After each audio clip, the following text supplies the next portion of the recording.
Hi, this is Steve, creator of the Monk Manual. So you have your Monk Manual. When's the best time to start? On one hand, you can really start anytime.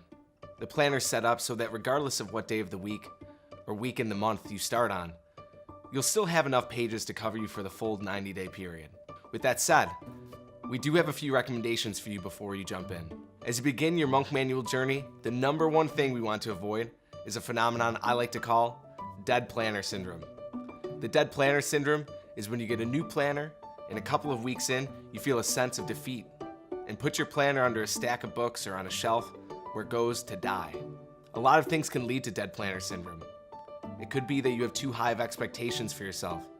So the second you start slipping, you call it quits. Or maybe you just get distracted and forget about your original intent. Or maybe the tool you're trying to use is focused entirely on doing and it robs you of your sense of being.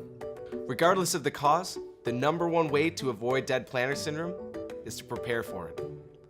So before we even get started with the Monk Manual, I want to encourage you to do 3 things. The first is to make a commitment. Change is hard. The Monk Manual can have a massive impact on your daily life, so it helps to commit.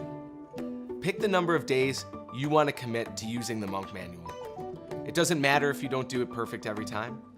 The important thing is that you commit. The second thing is to write down exactly what you're hoping to gain from the Monk Manual. Using a planner can sometimes feel like brushing your teeth. It's important, and you never regret it after the fact. But sometimes you're gonna think, I just don't want to do that right now. By keeping top of mind exactly what you're hoping to gain, you'll have the motivation needed to push through the difficulties that come with adopting any new habit. The third thing is to find someone who can journey with you as you use your Monk Manual. Ideally, someone who's also using the Monk Manual. We found that having someone along for the ride just makes things easier. Accountability and support matters, and like most things, the Monk Manual is more enjoyable when you have someone along with you for the ride. If you can't think of someone who can accompany you, reach out to our team and we'll connect you with someone in the Monk Manual community who can support you. Do these 3 steps sound like overkill?